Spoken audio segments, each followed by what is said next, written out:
Hello students, welcome back to my YouTube channel. This is SSLC class 10 model question paper, first language Kannada. So let's get start. First question, ಮಳೆಗಾಲ ಪದವು ಈ ಸಂಧಿಗೆ ಉದಾಹರಣೆಯಾಗಿದೆ. Answer is ಆದೇಶ ಸಂಧಿ. Next, ಒಬ್ಬರು ಹೇಳಿದ ಮಾತನ್ನೇ ಯಥಾವತ್ತಾಗಿ ಬರೆಯುವಾಗ ಬಳಸುವ ಲೇಖನ ಚಿಹ್ನೆ ಉದ್ಧರಣ ಚಿಹ್ನೆ. ಕ್ವಶನ್ ನಂಬರ್ 3, ತಲೆನೋವು ಪದವು ಈ ಸಮಾಸಕ್ಕೆ ಉದಾಹರಣೆಯಾಗಿದೆ. ಆನ್ಸರ್ ಈಸ್ ತತ್ಪುರುಷ ಸಮಾಸ.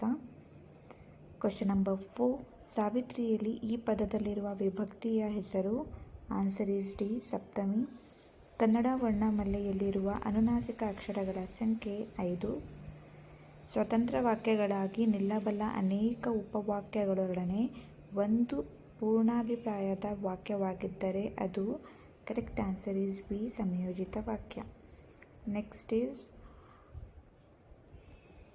ಸಂಬಂಧಿ ಪದ ಬರೆಯುವುದು. ಮಕ್ಕಳು ಮರಿ ಜೋಡಿ ನುಡಿ, ಓಡಿ ಓಡಿ ದ್ವಿರುಕ್ತಿ. ಆನ್ಸರ್ ಈಸ್ ದ್ವಿರುಕ್ತಿ. ನೆಕ್ಸ್ಟ್ ಕ್ವಶನ್ ನಂಬರ್ 8, ವರ್ಷ ವರುಸ, ಕಾರ್ಯ ಕಜ್ಜ. ನೆಕ್ಸ್ಟ್ ಕ್ವಶನ್ ನಂಬರ್ 9, ತಿನ್ನುತ್ತೇನೆ ವರ್ತಮಾನ ಕಾಲ, ತಿನ್ನುವೆನು ಭವಿಷ್ಯತ್ ಕಾಲ. ಮಾಡಲಿ ವಿದ್ಯಾರ್ಥಕ, ಮಾಡಿಯಾರು ಸಂಭವಾರ್ಥಕ. So this is second main. Next come to third main. ಒಂದು ವಾಕ್ಯದಲ್ಲಿ ಉತ್ತರಿಸಿ. ಲಕ್ಷ್ಮಣರಿಗೆ ಮತಾಂಗಾಶ್ರಮಕ್ಕೆ ಹೋಗಲು ಸೂಚಿಸಿದವರು ಯಾರು? ಆನ್ಸರ್ ಈಸ್ ಧನು. ಮನೆ ಮಂಚಮ್ಮ ಯಾರು? ಮನೆ ಮಂಚಮ್ಮ ಗ್ರಾಮ ದೇವತೆ. ಶಾನುಭೋಗರ ಬ್ರಹ್ಮಾಸ್ತ್ರ ಯಾವುದು? ಶಾನುಭೋಗರ ಬ್ರಹ್ಮಾಸ್ತ್ರ ಖಿರ್ದಿ ಪುಸ್ತಕ. ದುಷ್ಟ ಬುದ್ಧಿಯು ಧರ್ಮಬುದ್ಧಿಯ ಮೇಲೆ ಯಾವ ಆರೋಪವನ್ನು ಹೊರಿಸಿದನು? ದುಷ್ಟ ಬುದ್ಧಿಯು ಧರ್ಮಬುದ್ಧಿಯ ಮೇಲೆ ಹೊನ್ನಿನ ಕಳ್ಳತನದ ಆರೋಪವನ್ನು ಹೊರಿಸಿದನು. ನದಿ ಜಲಗಳು ಏನಾಗಿವೆ? ನದಿ ಜಲಗಳು ಕಲುಷಿತವಾಗಿವೆ. ಆಶ್ವಯುಜದ ಭತ್ತದ ಗದ್ದೆಯ ಬಣ್ಣ ಯಾವ ಹಸಿರಿನಂತಿದೆ? ಸೊ ಗಿಳಿಯದೆ ಬಣ್ಣದ ಹಸಿರಂತಿದೆ. ಪುಟ್ಟಪೂರಿಯ ಅಮ್ಮ ಎಲ್ಲಿ ಮಲಗಿದ್ದಾಳೆ? ಗುಡಿಸಿನಲ್ಲಿ ಮಲಗಿದ್ದಾಳೆ. ನೆಕ್ಸ್ಟ್ 3-4 ವಾಕ್ಯ. ಲಂಡನ್ನಿನ ಹೆಣ್ಣು ಮಕ್ಕಳು ಯಾವ ಯಾವ ಕೆಲಸದಲ್ಲಿ ನಿಯುಕ್ತರಾಗಿರುತ್ತಾರೆ? ಆನ್ಸರ್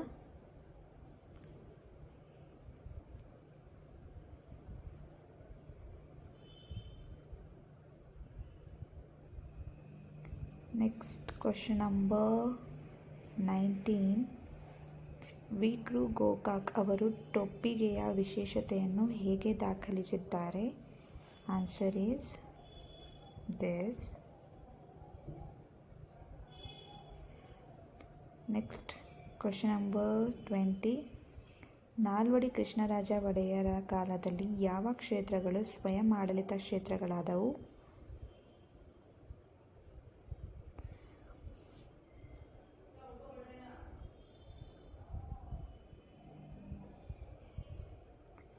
ಕ್ವಶನ್ ನಂಬರ್ 21, ನೆಹರು ಅವರು ವಿಶ್ವೇಶ್ವರಯ್ಯ ಅವರ ಬಗ್ಗೆ ಹೇಳಿರುವ ಮಾತುಗಳು ಯಾವುವು?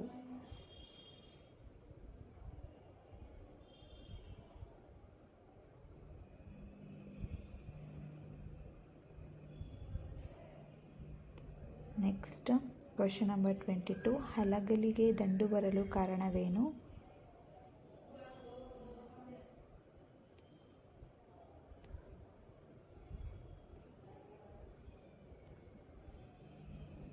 ನೆಕ್ಸ್ಟ್ ಕ್ವಶನ್ ನಂಬರ್ 23, ಕೃಷ್ಣನು ಕೌರವೇಂದ್ರನನ್ನು ಕೊಂದನು ಎಂದು ಕರ್ಣ ಹೇಳಲು ಕಾರಣವೇನು?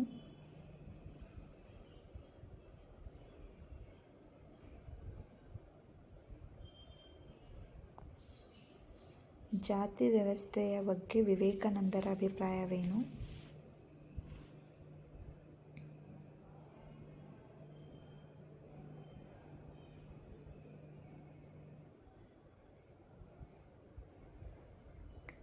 ಕ್ವಶನ್ ನಂಬರ್ 25, ವಸಂತ ಮುಖ ತೋರಲಿಲ್ಲ ಕವನದಲ್ಲಿ ಪ್ರಕೃತಿಯ ಸಂಭ್ರಮ ಹೇಗೆ ವ್ಯಕ್ತವಾಗಿದೆ?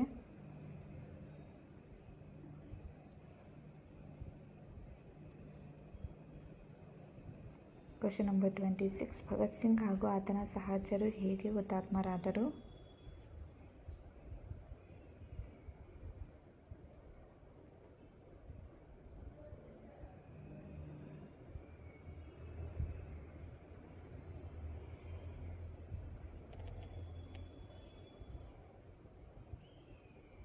Question number 27. ಕೆಸರಿಗೂ ಕಮಲಕ್ಕೂ ಇರುವ ಸಂಬಂಧವನ್ನು ಜನಪದರು ಒಗ್ಗಟ್ಟಿನಲ್ಲಿ ಹೇಗೆ ವಿವರಿಸಿದ್ದಾರೆ?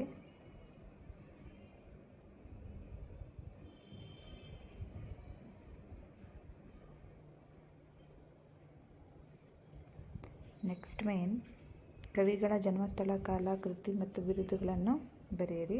ದೇವನೂರು ಮಹಾದೇವ ಅವ್ರದ್ದು ಬಿರುದು, ಕವಿ ಪರಿಚಯ ಬರೀರಿ.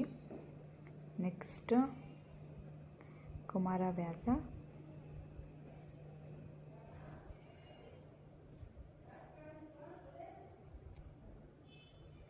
ಪ್ರಸ್ತರ ಹಾಕಿ ಗಣ ವಿಭಾಗಿಸಿ ಛಂದಸ್ಸನ್ನು ಹೆಸರಿಸಿ. ಸೊ 3 ಲೈನ್ಸ್ ಇದೆ. ಸೊ ಇದು ಭಾಮಿನಿ ಷಟ್ಪದಿ 3-4-3-4 ಗಣ ವಿಂಗಡಿಸಬೇಕು. ನೆಕ್ಸ್ಟ್ ಅಲಂಕಾರವನ್ನು ಹೆಸರಿಸಬೇಕು. ಭೀಮ ದುರ್ಯೋಧನರು ಮದಗಜಗಳಂತೆ ಹೋರಾಡಿದರು. ಅಲಂಕಾರದ ಹೆಸರು ಉಪಮಾಲಂಕಾರ. ಲಕ್ಷಣ 2 ವಸ್ತುಗಳಿಗೆ ಪರಸ್ಪರವಾಗಿ ಇರುವ ಹೋಲಿಕೆಯನ್ನು ಹೇಳುವುದೇ ಉಪಮಾಲಂಕಾರ. ಸಮನ್ವಯ ಉಪಮೇಯ ಭೀಮ ದುರ್ಯೋಧನರು, ಉಪಮಾನ ಮದಗಜಗಳು, ಉಪಮಾವಾಚಕ ಅಂತೆ ಸಮಾನ ಧರ್ಮ ಹೋರಾಟ. ಇಲ್ಲಿ ಉಪಮೇಯವಾದ ಭೀಮ ದುರ್ಯೋಧನನನ್ನು ಉಪಮಾನವಾದ ಮದಗಜಗಳಿಗೆ ಹೋಲಿಸಲಾಗಿದೆ. ಅಂತೆ ಎಂಬ ಉಪಮಾವಾಚಕ ಪದವಿದ್ದು ಹೋರಾಟ ಎಂಬ ಸಮಾನ ಧರ್ಮ ಇರುವುದರಿಂದ ಇದು ಪೂರ್ಣೋಪಲಂಕಾರ ಎಂದು ಲಕ್ಷ್ಯವಾಗಿದೆ. ಗಾದೆಯನ್ನು ವಿಸ್ತರಿಸಿ ಬರೆಯುವುದು. ಮಾತೆ ಮುತ್ತು ಮಾತೆ ಮೃತು. ನೆಕ್ಸ್ಟು ಕೂಡಿ ಬಾಡಿದಳೆ ಸ್ವರ್ಗ. ನೆಕ್ಸ್ಟ್ ಬಂದು ಸಂದರ್ಭ ಇರುತ್ತೆ. ಸೊ ಸಂದರ್ಭ ನಿಮ್ಮದು ಟೆಕ್ಸ್ಟ್ ಬುಕ್ಕಲ್ಲೇ ಇರುತ್ತೆ ಎಲ್ಲ ಅದೇ ಕ್ವಶನ್ಸು. ಸೊ ಅದು ಸಂದರ್ಭ. ಸೊ ಬೇಕು ಅಂದರೆ ಇಲ್ಲಿ ಆನ್ಸರ್ಸ್ ಇದೆ, copy down the answers.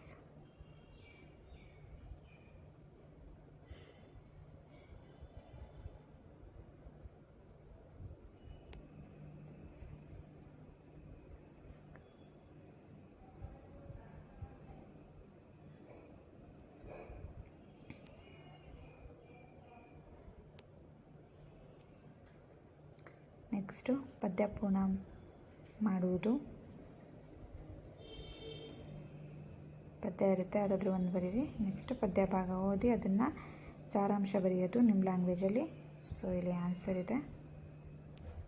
Next 8-10 ವಾಕ್ಯ from your text book only. 8-10 ವಾಕ್ಯದಲ್ಲಿ ಉತ್ತರಿಸಿ. ಟೆಕ್ಸ್ಟ್ ಬುಕ್ ಕ್ವಶನ್ ಇರುತ್ತೆ, ಎಕ್ಸ್ಟ್ರಾ ಏನಿಲ್ಲ. ನೆಕ್ಸ್ಟು 2-3 ವಾಕ್ಯದಲ್ಲಿರುತ್ತೆ.